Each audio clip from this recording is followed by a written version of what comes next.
Hey guys and gals, Neri here from Drake Wayne Gaming. It's something on Twitter, the Gaming Drag. Today I'm coming back at you another Let's Play episode of Grace's Path, Changeling Tale, or Changeling Tale Grace's Path, whatever have you. Anyway, let's go ahead and jump right back in, y'all. I'm gonna be doing the Patreon stuff at the end of the video. Anyway, alarm chain, you were up, and let's go. Alright. She'll be fine. She'll be fine, it looks like, thanks to a clever trick. The world revolves around such serpentine maneuvers, I dare say. Then the world is not for me. I nod, thinking of the last 4 years, the scheming of the officers, the inherent unfairness of the army system. How the king called on all countrymen to serve, but a privileged few weaseled their way behind mahogany desks, far away from the bite of German lead. The same few who issued the orders that set my comrades and I over the top and into hell itself. A hell created by the vain ambitions of empires and politicians, I sigh. You know, sometimes I feel the world isn't for me either. Well, enjoy your day, Grace. You as well, Malcolm. Grace turns and begins walking toward the water. I wonder at a girl who can seem both so sullen yet confident. Tugging Hazel back towards the stable, I think back on what I've heard about the youngest sister, wondering if she isn't just terribly lonely and bored on the farm all day. Best not to overthink it, though. Much is left to be done today, and my mind can't bear any additional burdens.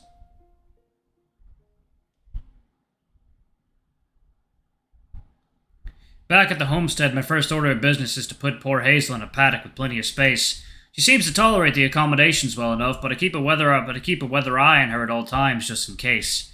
The much-needed patches to stable roof keep me busy as the day draws on. It's one less thing for Hazel to hold against me, at least. The sun is already setting when Grandmother calls me back in for supper. I kick myself for losing track of time. A day has passed. I've not eaten, and my hands are sore and calloused from all the hard work. I wash up, change my clothes, and sit down to enjoy a hearty meal with Agnes, but apparently even a good scrub can't hide my fatigue. Dear, you look exhausted. Did the day's labours not agree with you? You don't know the half of it. We commiserate about the stubbornness of beasts and talk long into the evening.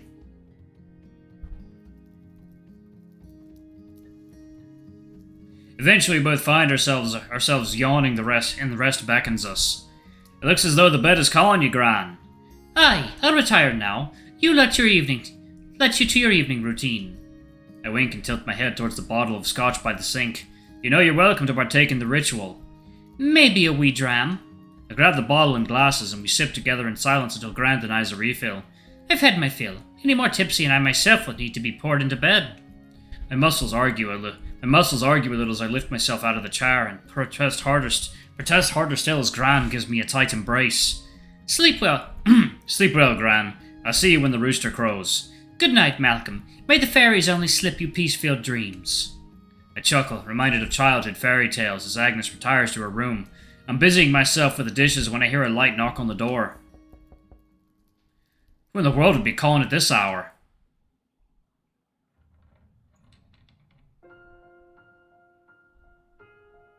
Malcolm, is that you?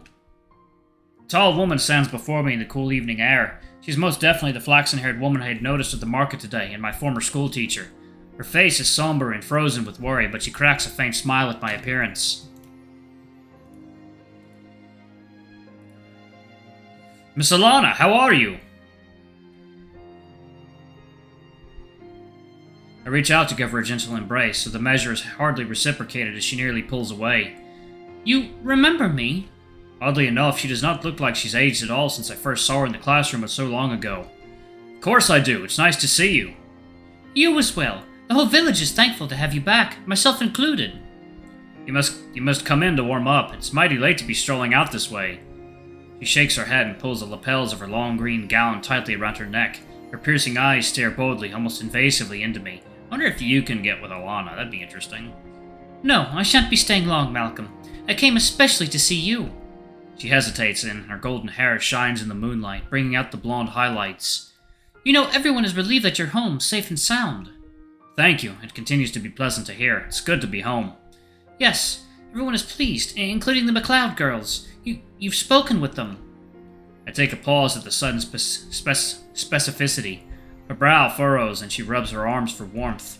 We've crossed paths since I've returned, yes. They were our neighbors, after all. Are you sure you don't want to come inside? Concern is written all over her. I would appreciate the warmth more than she would, it seems. I want to ask if she's alright, but instinct guides me otherwise. No, thank you, I just... Yes? You need to know. I need to know what? It's best if you stay away from them. Her words take me completely by surprise. It takes me a moment to find my bearings. Why on earth would you say that? Is something wrong? She begins speaking very fast and very concisely as if rehearsed. Please, don't ask me. It's a private matter. One I ought not to even speak about. Just know that I'm looking out for everyone's best interests. I'm at a loss for words. This is the side of Miss Alana I'd hoped never to see again. As a teacher, she was at once kind, gentle, and stern. Learning came easily through her methods of education. She was joyous and heartfelt in the classroom, but always knew when to raise her voice and chastise her boisterous youthful behavior. But occasionally, for no reason, she would become very serious, very superstitious over the smallest of things, even as a child. Even as a child, I viewed it as strange behavior. And outside of school, well, it was as if she was an entirely different person, a mournful and isolated woman when she was seen at all.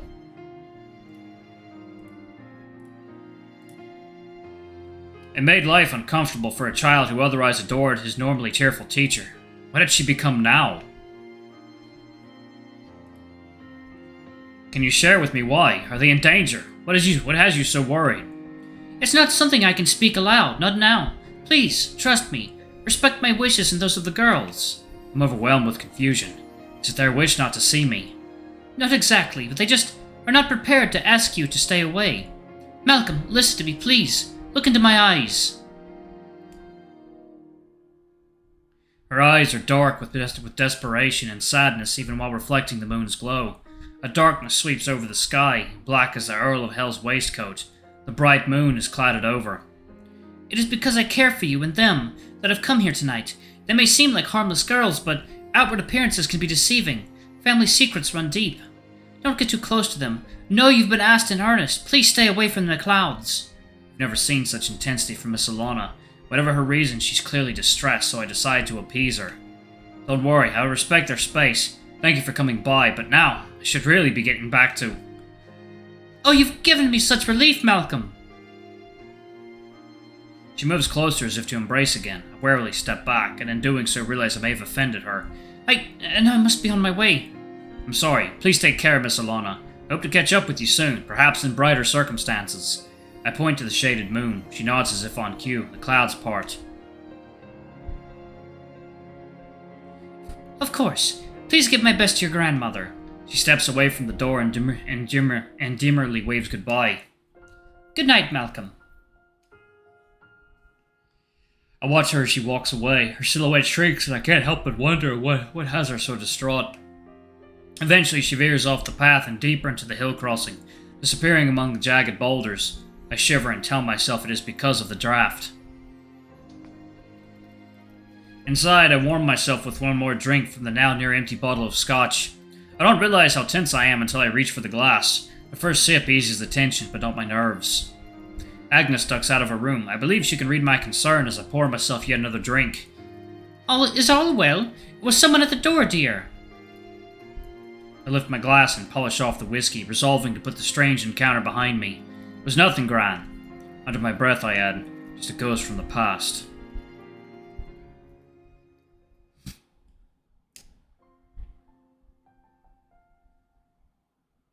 As the night turns to day.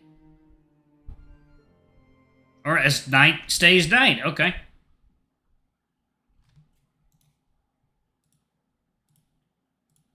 I think there was supposed to be an animation there.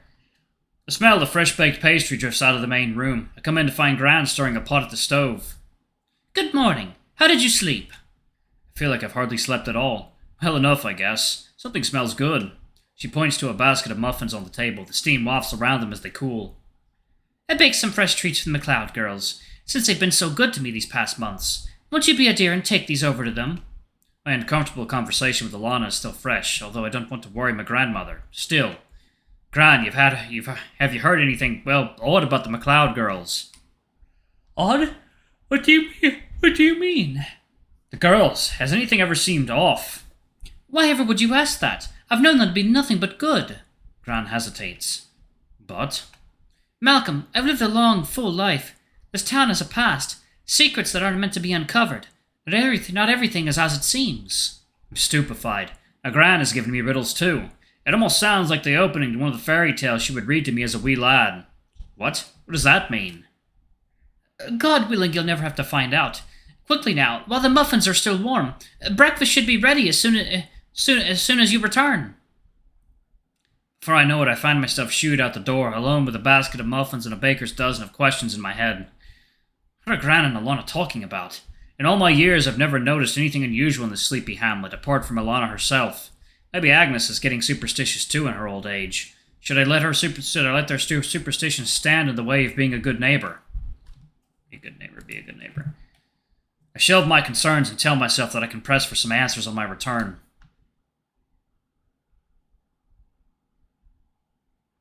I make it to the Macleod's house in no time. Mary standing at the door, almost as if she was waiting for me. She waves me over.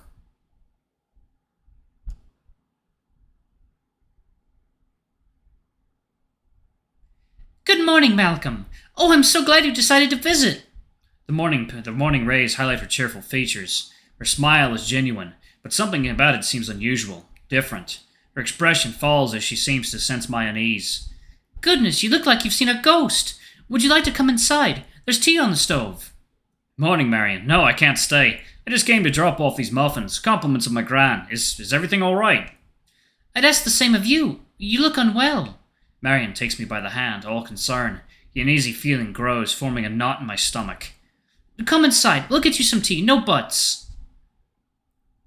She leads me into the house. It looks much the same as I remember it from when I was a kid.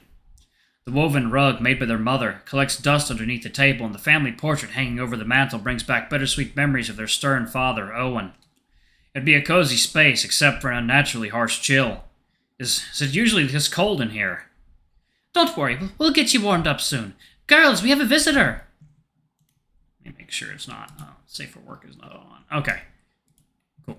Perfect. All right. I hear Jessie call out from another room. Marion, who is it? She comes into the kitchen with Grace beside her. Jessie is still in her flapper dress, which seems odd for the morning. Perhaps she just got home from a long evening out. Oh, Malcolm, how are you? All three girls are hovering around me. My knees have become weak and I feel helpless like a specimen on display. You look awful. Are you all right? Grace, be nice. Won't you get the fire going?